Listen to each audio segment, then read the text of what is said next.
Good afternoon students. इस video के माध्यम से हम लोग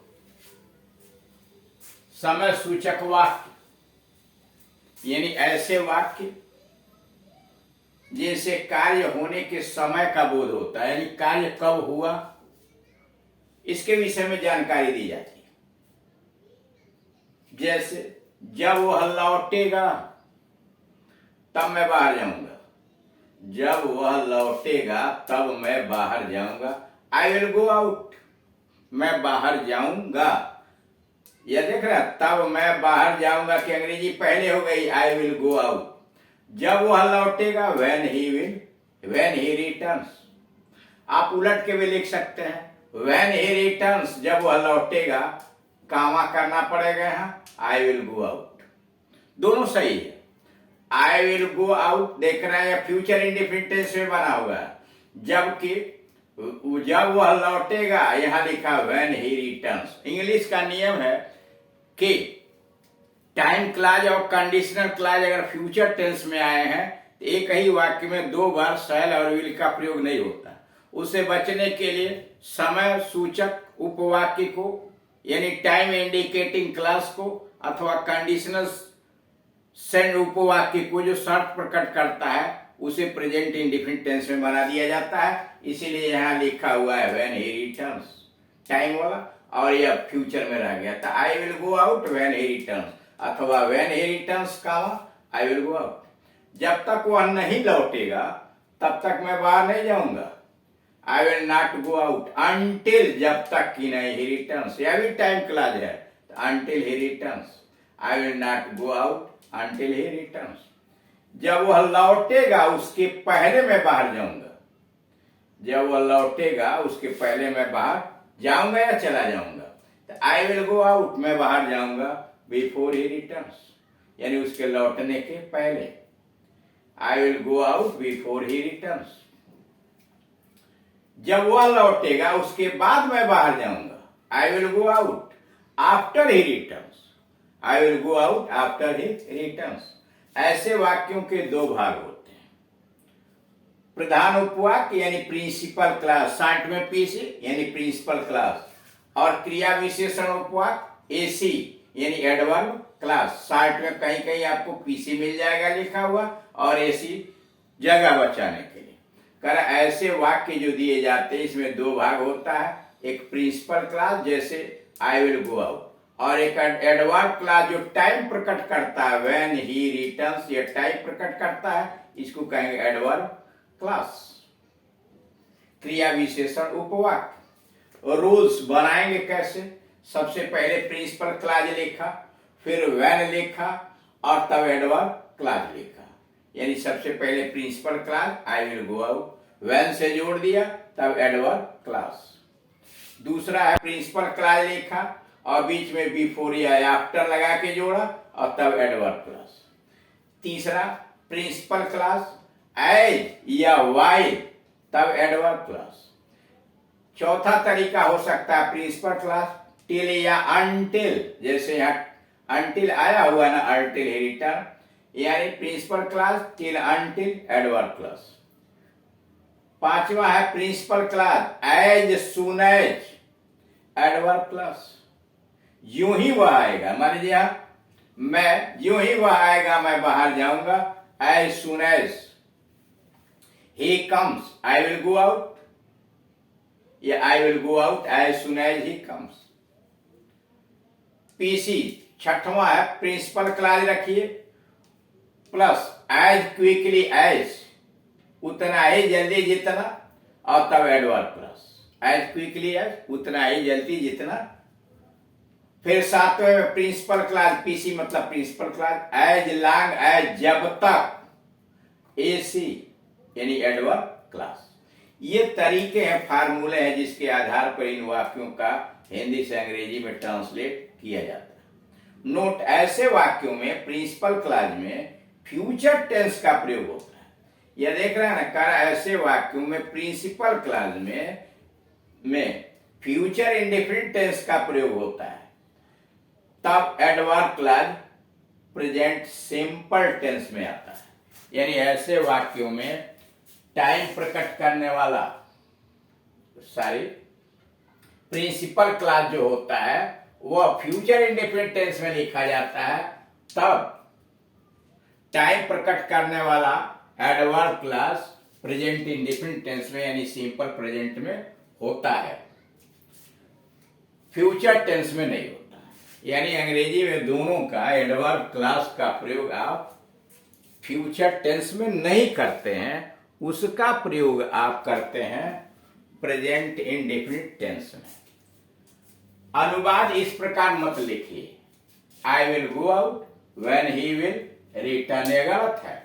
यहां भी विल लगा है, यहां भी विल लगा है। यह जो आप देख रहे हैं व्हेन ही विल रिटर्न, यह विल नहीं प्रेजेंट इंडेफिनिट टेंस में लिखिए। आई will get up after the बस विल स्टॉप, मैं उतर जाऊंगा जब बस रुकेगी। आफ्टर, तब यहां बस विल स्टॉप, ये दोनों वाक्य गलत है, दोनों से विल हटा देंगे और यहाँ यस जोड़ देंगे और यहां भी यस जोड़ देंगे, वाक्य सही ऐसे हो जाएगा I will go out when he returns, या I will get up after the bus stops. अब दूसरा नमूना देखिए, ज्यों ही या जैसे ही पुलिस पहुंची, ज्यों ही या जैसे ही पुलिस पहुंची डाकू भाग गए। इतने सारे तरीके हैं इसके ट्रांसलेशन बनाने के। As soon as the police reach, ज्यों ही पुलिस पहुंची या जैसे ही पुलिस पहुंची, रॉबर्स फ्लेड अवे, डाकू भागे या रॉबर्स रैन अवे।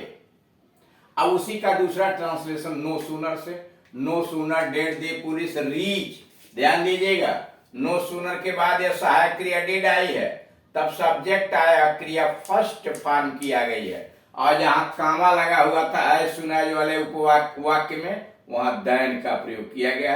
आगे ज्यों का त्यों है रॉबर्स फ्लेड अवे, यानी no sooner did the police reach first पास में देन, जहां कामा है वहां देन लगा दिया, रॉबर्स फ्लेड अवे, डाकू भाग खड़े हुए। फिर नो सूनर हैड लगाया, सहायक क्रिया कर्ता के पहले हैड लगाया, no sooner had the police reached, क्रिया का थर्ड फॉर्म ध्यान दीजिएगा, सहायक क्रिया जब हैड होगी तो क्रिया थर्ड फॉर्म की लगेगी और यहां देन ही रह जाएगा, देन रॉबर्स फ्लेड अवे। अब आइए स्केर्सली या हार्डली, दोनों का मतलब मुश्किल से, स्केर्सली या हार्डली, कोई एक लगाए, हैड द पुलिस रीच्ड, दो बार ये हो सकता है, scarcely had the police reached, और जब स्केर्सली या हार्डली आता है तो बीच में व्हेन से जोड़ते हैं, देन या देन से नहीं जोड़ते हैं। रॉबर्स फ्लेड अवे पीछे ज्यों का त्यों रहेगा, कंजंक्शन बस बदल रहा है, यहां बदल रहा है। अब हार्डली से बनाएंगे तो hardly had the police reached when robbers fled away, यानी स्केर्सली से भी वही तरीका है, हार्डली से भी वही तरीका है।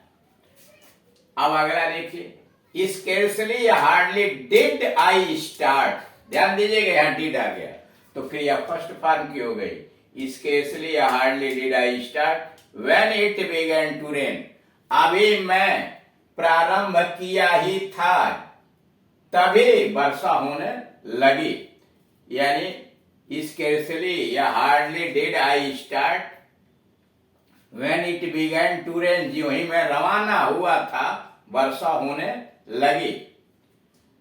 एज सून एज, ज्यों ही आई स्टार्टेड मैं रवाना हुआ, as soon as I started it began to rain. अब बाकी डाट डाट किया गया है। अब जैसे पहला आपने बना दिया as soon as I started it began to rain, फिर दूसरे से बना लीजिए नो सूनर, देख रहे हैं ना, जो no sooner did I start, no sooner did I start then it began to rain, या no sooner had I started then it began to rain. Scarcely had I started, scarcely had I started when it began to rain, hardly मुश्किल से did I start first form then it when it began to rain, मतलब ध्यान देंगे कि hardly और scarcely रहेगा तो बीच में व्हेन लगाएंगे, नो सूनर रहेगा तो देन लगाएंगे। तरीका वही है। अब आइए नोट, एज सुन एज के बाद देन इत्यादि का प्रयोग नहीं होता है, यानी एज सुन एज के बाद कोई कंजंक्शन नहीं लगता, बीच में कमा लगा देते हैं, देन इत्यादि नहीं आता। नो सूनर के साथ कर्ता के पहले डिड या हैड का प्रयोग टेंस के अनुसार करते हैं, यानी नो सूनर आएगा तो कर्ता के पहले टेंस के अनुसार हैड या डेड का प्रयोग करते हैं। डेड लगने पर क्रिया फर्स्ट फॉर्म की आएगी, जैसे डिड रीच, और हैड लगने पर क्रिया थर्ड फॉर्म की आएगी। कारण नो सूनर के साथ कर्ता के पहले डिड या हैड का प्रयोग टेंस के अनुसार करते हैं। डिड लगाने पर क्रिया फर्स्ट फॉर्म की तथा हैड लगाने पर क्रिया थर्ड फॉर्म की रहेगी, चाहे नो सूनर से जोड़े हैं, चाहे हार्डली से जोड़े हैं या स्केर्सली से जोड़े। नो सूनर के बाद बीच में देन आता है, केवल कंजंक्शन बदलेगा, नो सूनर रहेगा तो कंजंक्शन देन होगा, और स्केर्सली हार्डली रहेगा कंजंक्शन व्हेन होगा। तीसरा, स्केर्सली या हार्डली के साथ कर्ता के पहले डिड या हैड का प्रयोग होता है, यानी स्केर्सली और हार्डली भी अगर आप लगाते हैं तो कर्ता के पहले हैड अथवा डिड का प्रयोग करते हैं, और मुख्य क्रिया डिड के साथ फर्स्ट फॉर्म और हैड के साथ थर्ड फॉर्म की होती है, यानी नो सूनर जैसे है वैसे ही हार्डली। हाँ, बीच में व्हेन का प्रयोग कंजंक्शन के स्थान पर करते हैं, देन या देन इत्यादि का प्रयोग नहीं करते। रूल्स नंबर 1, सबसे पहला एज सुन एज लिखा, जैसे ये वाला है एज सुन एज, तब सब्जेक्ट तब वर्ब क्रिया लिखा और यहां लगा दिया कामा, बीच में कामा, कोई कंजंक्शन नहीं, फिर सब्जेक्ट वर्ब और अदर वर्ड्स, जैसे एज सुन एज सब्जेक्ट फिर वर्ब और कामा लगाया, फिर यहां सब्जेक्ट और वर्ब अदर वर्ड्स।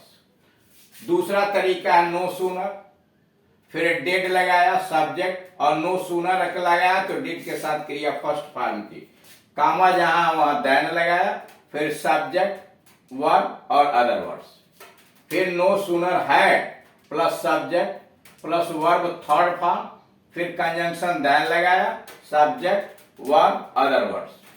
स्केर्सली और हार्डली हैड लगाया पहले, तब सब्जेक्ट, तब क्रिया थर्ड फॉर्म की हो जाएगी, और उसके आगे व्हेन लिखा, यानी कंजंक्शन के स्थान पर देन नहीं व्हेन का प्रयोग किया, और उसके बाद सब्जेक्ट वर्ब और अदर वर्ड्स। और पांचवा है स्केर्सली हार्डली डिड लगाया, सब्जेक्ट लगाया, क्रिया फर्स्ट फॉर्म की, फिर व्हेन लगाया, सब्जेक्ट वर्ब और अदर वर्ड्स। तो इस तरह से देख रहे हैं कि समय सूचक वाक्यों का ट्रांसलेशन हिंदी से अंग्रेजी में बड़ी सावधानी के साथ करते हैं।